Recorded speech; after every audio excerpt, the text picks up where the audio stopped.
Well, welcome everybody back to the Downhill Southeast pre-race podcast. It's myself, True Will, joined by Nico Malali. And Nico, this next round at Snowshoe is right upon us. It's kind of a quick turnaround. How was your trip back from Mountain Creek? Were you able to stop at your grandparents in Pennsylvania, making your way back down? I was. That's always a fun trip getting up there. I grew up riding there, so get to see a bunch of familiar faces. On Memorial Day, we went to barbecue at Lars Tribu's house, which is always a tradition after Mountain Creek. I can't count the amount of Memorial Day weekends I've spent in the Mountain Creek parking lot. It's been a lot. So that's always a good way to spend it. And we're in the part of the season now where the races are happening rapid fire. So right off of a good one at Mountain Creek and straight into Snowshoe, which is a staple of Downhill Southeast.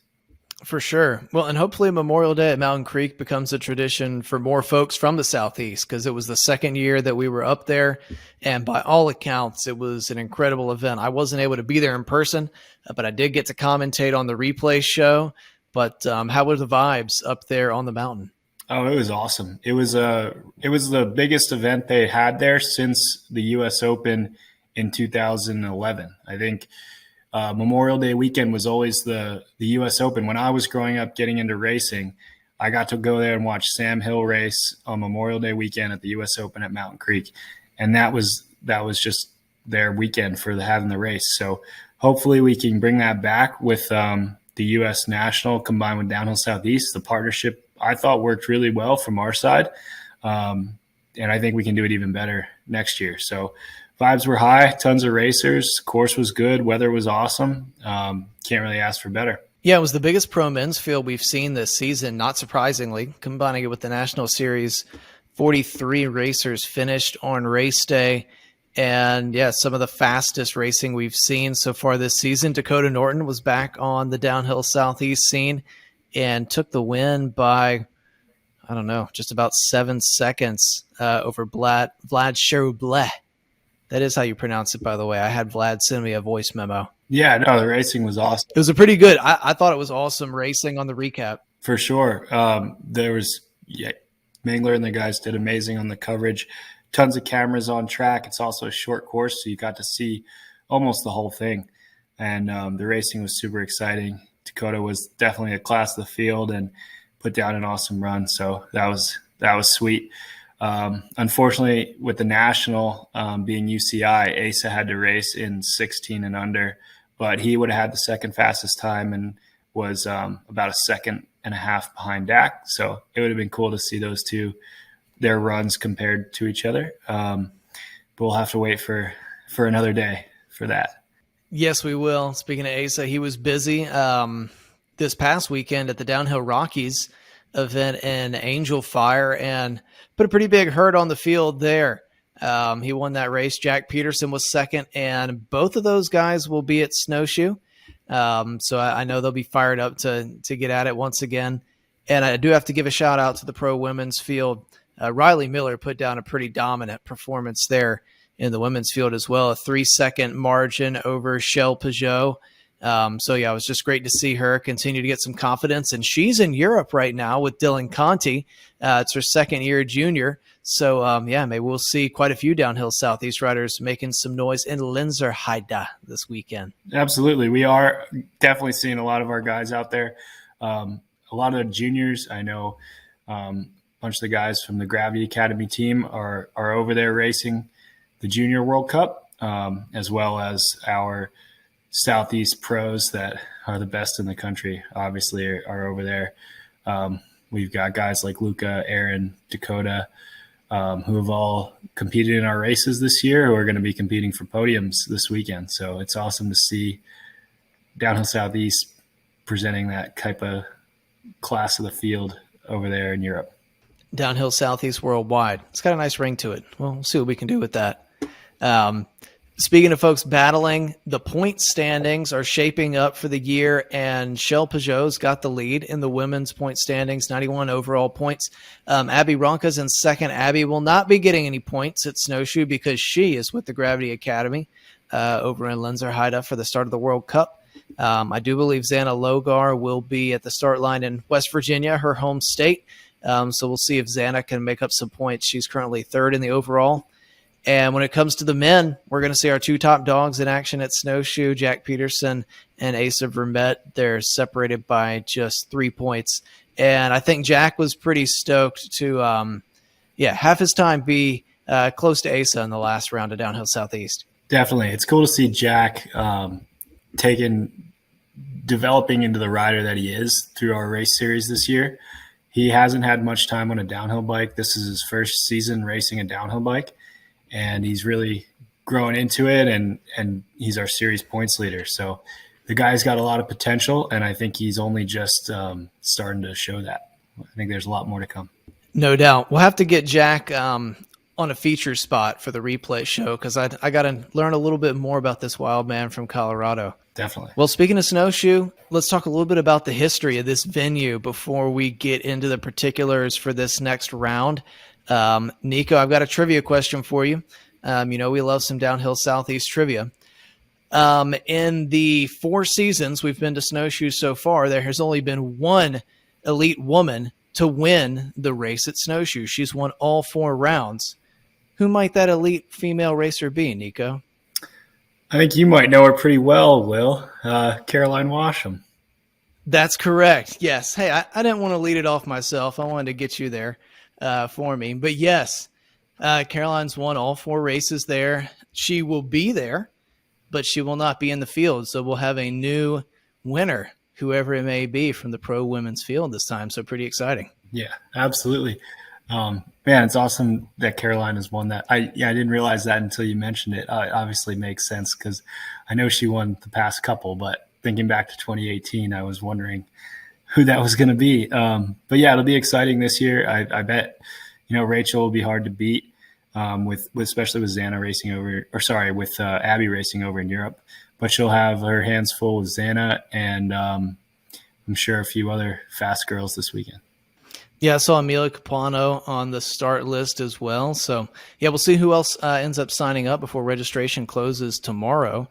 And looking at the history on the men's side, we have had 2 winners at Snowshoe in the Downhill Southeast season. So that's your next trivia question, Nico. You know the answer to one, but who's the other racer besides yourself that's won the pro men at Downhill Southeast and Snowshoe?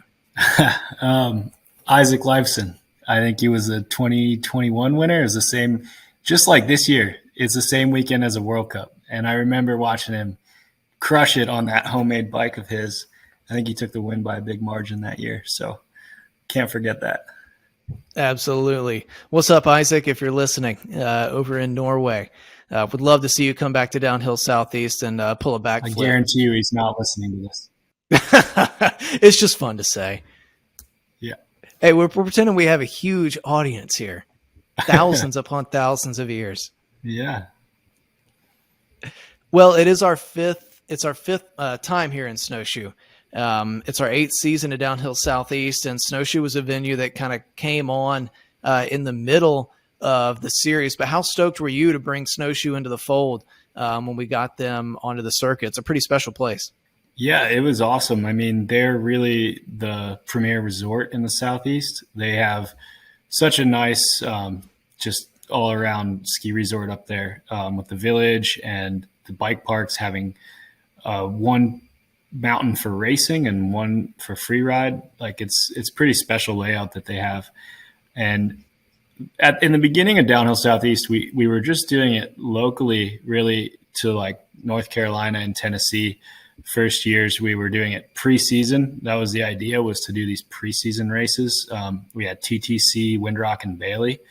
And we started to expand once we had 2 years under our belt to go a little bit later. Like we were getting some feedback that riders wanted to, like our races were pretty good and riders wanted to do more of them. So we started to look at later dates, and there's not that many venues to choose from. So we got in touch with places like Massanutten and Beach and Snowshoe. And I believe it was after national champs finished up, they were 2017 and 18 national championships were there. Yep.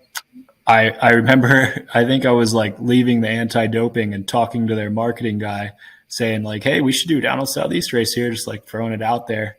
And he was like, yeah, like for sure we can do it. And shot him an email, and it ended up sticking for the next season. So that was just like the first step into expanding Downhill Southeast from kind of like a backyard scrimmage race series is what we started to being a more professional race series that ran through the summer. And I think we can still, the cool thing with our series is we still have aspects of both. We still go to TTC, and then we go to places like Mountain Creek and Snowshoe. So we're well-rounded, and we can give racers a variety of experiences through the season. Yeah, not only did having Snowshoe on our series kind of up the game of Downhill Southeast, but then, of course, Snowshoe brought the World Cup back to the United States, which was so awesome for the downhill racing scene in all of the country, in all the U.S., all the fans and riders. But now it's Downhill Southeast. We essentially get to preview their World Cup track for the year, help them kind of work out some kinks, get some tires on the track. And I mean, that's just a pretty special thing to have at your regional race series. Absolutely. I mean, this Downhill Southeast race this weekend will be the only race in the United States where amateur riders will get to race on a World Cup track. And I think that's a pretty cool thing in our country that anyone can sign up this weekend and ride the same course that you'll see your favorite riders in the world racing later this season. I know, like, at one point I went and did a practice day at Muddy Creek the year that they had a motocross national there. And as I hit the jumps, I felt like I was Eli Tomac. Obviously way slower, but it was such a cool feeling. And I think that's pretty cool that riders can go ride this weekend and experience that same sort of feeling. You know, not a lot of tires get on lower hairball during a regular bike park weekend. There's not a lot of people clamoring to bang out runs. So, yeah, people will get some freshies this weekend. Definitely, yeah. And I know the trail crew's stoked. The race does allow them to try some stuff out with the course and help it get bed in for that World Cup later this year. Well, let's just roll straight into the course then. The top half of this course, from what I saw that we just put out, is going to be the same for both classes. So it's that classic upper hairball. Both classes are going to hit the Cupcake Road Gap, I believe. And it's just such a fun section of track. That is a section that I will lap on bike park days at Snowshoe. Upper hairball, I try to hit that as frequently as possible. And we're going to have the fresh cut wood section from last year's World Cup, which is certainly not fresh at all anymore after that thrashing. But that's what both classes, Group A, B, and C, all have to look forward to. Yeah, I had a meeting with Evan Cole, the bike park director, and Zen, who also races our series and works on the trail crew. And yeah, we decided to run both classes down the same section in the first half of the race course.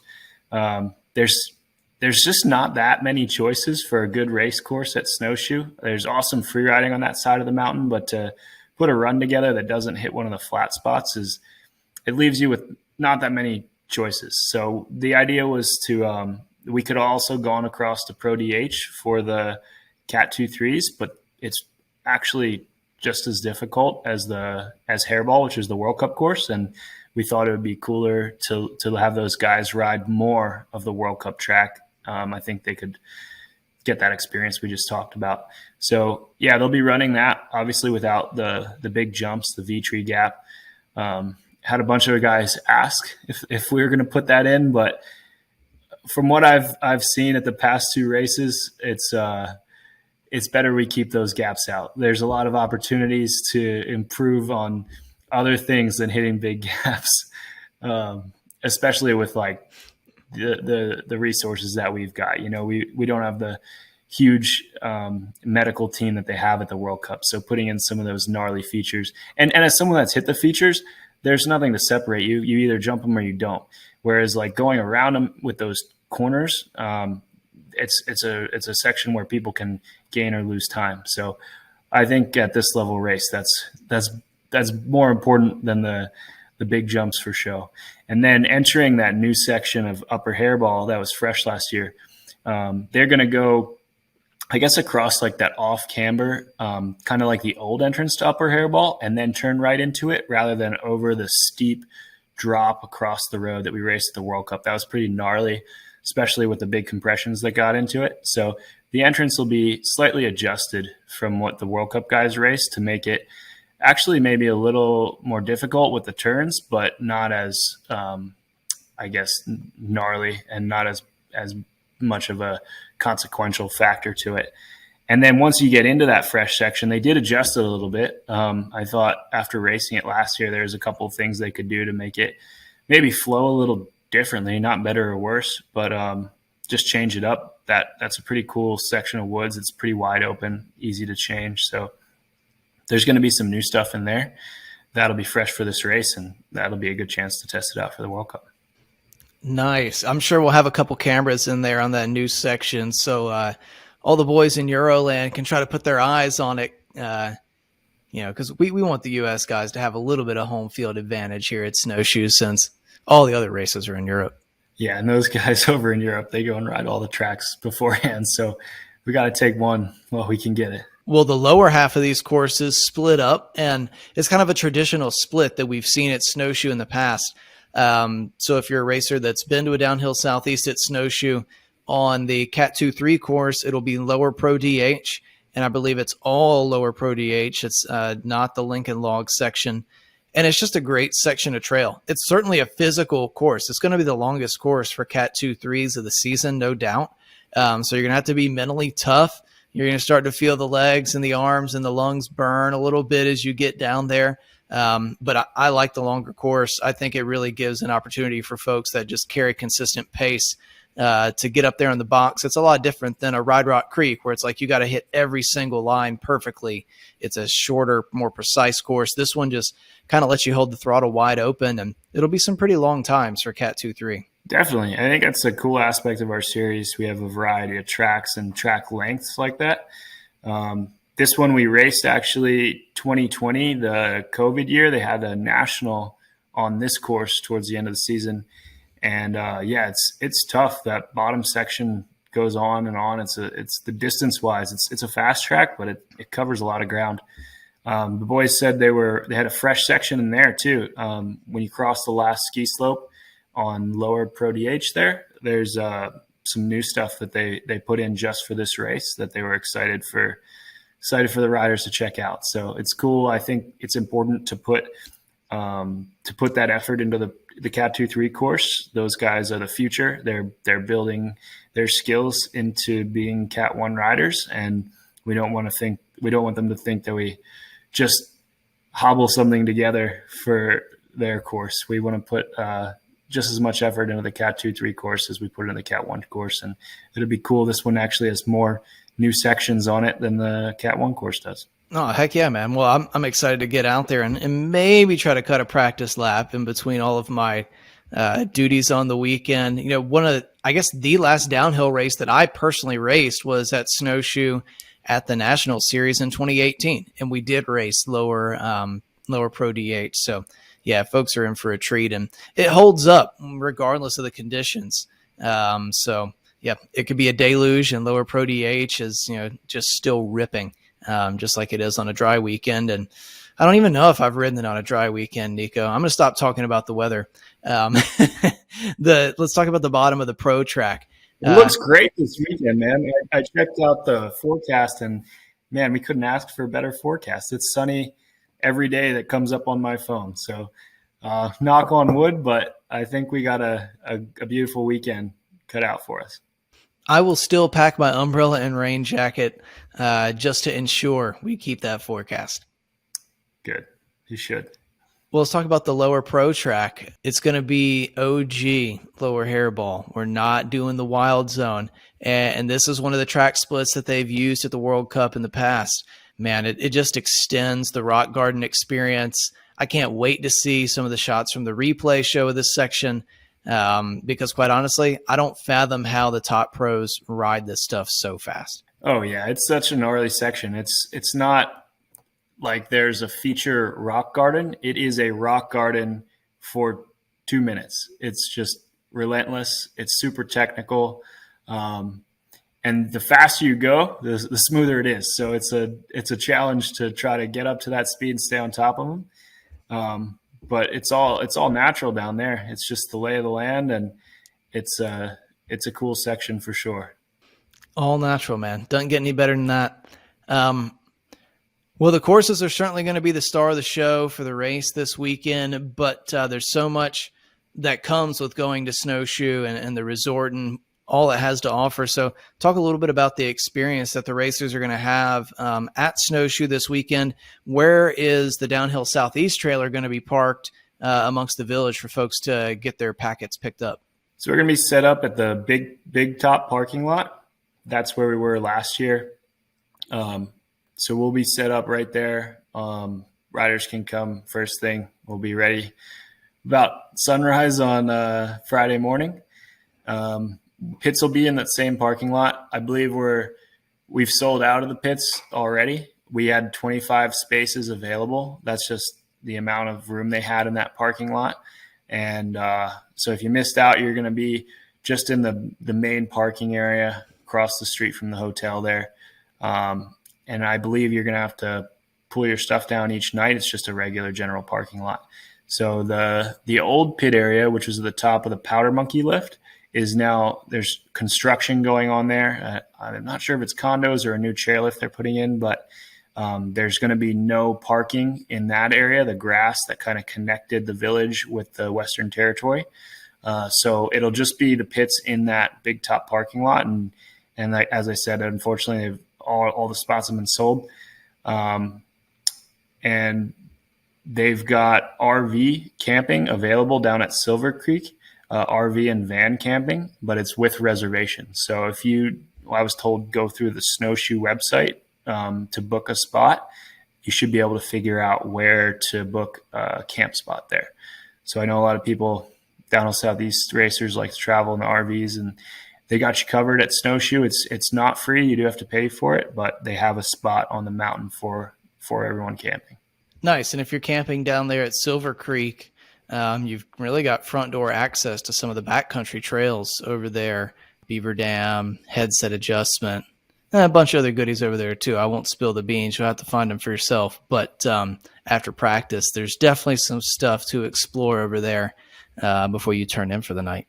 Yeah, man. I mean, I always would bring my trail bike to Snowshoe. I would love doing they've had a national there for so many years in a row, and I would be so excited to get done with practice so I could go trail ride on all the other trails. There's just tons of good terrain out at Snowshoe. And this is one of the best venues we have all season as far as amenities for the family, for everybody traveling with you. The entire village will be up and running full swing. The bike park's already been open now for, I think this will be the fourth weekend that it's been running so far this season. So yeah, everything is full swing up in the village. They've got the fire pits up there, great restaurants as well.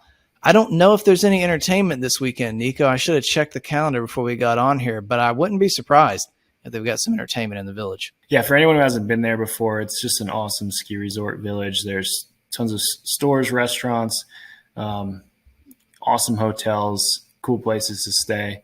The bike park on the basin side is totally separate from the race venue. So there'll be no trails shut there. You can ride it all day. I think it's even open a little bit later than our practices go. So tons of opportunities for free riding for the family. And even on the race side, on the bigger side of the mountain, there's a bunch of other trails that you can ride that don't intersect the courses, and they'll all be open this weekend. So yeah, tons of stuff to do at Snowshoe. Yeah, there's going to be a lot of party laps happening for sure. And you're right. The basin lift is open until 6 p.m. and the Western lift closes at 5 p.m. So yeah, if you haven't had enough by the time your practice is over and you're in the final practice, just drop straight into the basin trails. Maybe you can get yourself 2 laps in. I will be grabbing some laps. The video crew will be grabbing some laps as well. So if you see me, say what's up, tow me up to speed. Cool. Well, man, it's great to be packing the van and getting ready to go up to Snowshoe. Like you mentioned, the forecast looks amazing. I'm going to be there Wednesday evening. I'm getting there early. Just celebrated my 35th birthday and Caroline's got a birthday this week too. So that's kind of our tradition, is to make Downhill Southeast more of a week-long trip at the beginning of June. So we'll have all the bikes up there. We'll have baby Shiloh. We'll have Chuppy. He'll probably be chasing deer all over the mountain. It's going to be a great weekend. Absolutely, man. That sounds awesome. I'm sure you guys are going to have a good one, and I'm sure there'll be a lot of Downhill Southeast riders and families also having an awesome weekend up there. Yes, for sure. And before we wrap this thing up, there's only 2 more races after Snowshoe, and all the registration's open for those 2 rounds, I believe. Nico, correct me if I'm wrong, but Sugar Mountain will be at the end of July 28th through 30th. And then our series finale will be at Massanutten, August 18th through 20th. And it'll also be kind of the official soft opening of some new trails at Massanutten. They just replaced their high-speed quads. So, yeah, we're coming down to the very end of the season. I can't believe it. 3 rounds left to go, and all that registration is open right now. Yeah, it sure is. 4 rounds down, 3 to go. It's been an exciting season. We've had 4 different winners, and all fast American riders. They've been putting on a clinic for the rest of the field, which is what Downhill Southeast is all about. So I feel like this has been our most successful season yet, and we still have 3 races to go. And we got a little bit of a gap between this one and Sugar, but I thought it fit in nicely with national champs coming up next month. Riders will have 4 weeks to prepare for that right here in the Southeast at Rock Creek. That's July 13th to 16th. So Sugar kind of fits in right after that, and then a few weeks off in Massanutten. So the dates fit in pretty nicely this year. I thought scheduling is always the biggest challenge when you're planning races around holidays and other events going on. And I think the rest of the summer kind of fits in really nicely. So excited to get these next ones underway. We're going up to, now that it's getting warmer, we're going up to the high country. So the next 2 are going to be nice venues to be at in the middle of summer. No doubt. Well, and you mentioned national champs, so I got to ask, I saw some news that there'll be a preview day of some fresh cut enduro racetracks at Rock Creek at the end of June. Have you been able to hobble back there to take a peek at what's been happening? I know we've got that preview day at it's like June 24th and 25th. Yeah, the weekend of the 24th, 25th, it's 2 weeks after the Snowshoe race. We're putting on with the Enduro Southeast just a one-off race where everybody can check out those trails. They're closed until nationals, so there's not going to be any chance for people to pre-ride them, but we wanted to get this event to kind of shake out all the kinks and then close them back down until national champs. So if you're in the area, you like racing enduro, come out. It's going to be a much more relaxed way to check out the trails before national champs. I haven't been able to get back there. It's it is backcountry, and with a guy on crutches, it's not the best place for me to go right now. But I've been seeing a lot of updates from the boys. They're working on it every day. They were out there today working on it. Walker Shaw and David Kahn and JD Lamont, they were all back there digging away. So I hear they're really fun stages, and they're all just a perfect representation of what North Carolina has to offer. Nice. I love to hear it. And there's some climbing back there too, right? There's a new climb trail up the backside as well. Yeah, so riders are going to descend. How many vertical is that? The back of the mountain, and it's about 750 feet. It's the same as the downhill park. So you're climbing all the way from the base just up the other side. And that's the spirit of enduro. You get dropped off, luckily, for the first stage, but then after that, you're climbing for all of your race runs. So it's a nice climbing trail. They built it specifically for bikes and climbing, so the grade's pretty good. It's definitely a little bit steep, but we're working in some rugged terrain, so it's I think it'll be perfect for this race. Get your SRAM transmission fired up with that big old 52 tooth in the back, and you'll be just fine, right? Yep. Do some training, get your legs strong. Well, man, there's so much goodness coming our way. Snowshoe this weekend, first and foremost. So thanks, Nico, for giving us the scoop and getting us stoked Folks, if you have not checked out the race replay from Mountain Creek, put that on your YouTube this week to get yourself in the mood for some great downhill Southeast racing.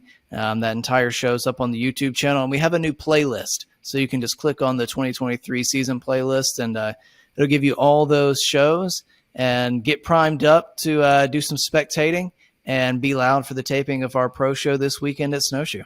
Definitely, dude. Those race replay videos get better every week, and Mountain Creek was amazing. The race coverage was awesome. Like I said, so many cameras on track, and got to see a ton of action. It's always exciting watching a race in the dust because it looks so exciting. But yeah, thanks to obviously SRAM for supporting the series. We wouldn't be able to put those videos on without their support, and all the awesome venues that they provide us with a bunch of helping hands during the race weekend. I think riders will appreciate seeing all the Snowshoe staff that's putting their elbow grease into this event and making all the racers feel welcome there. So thanks to them for hosting our race this weekend.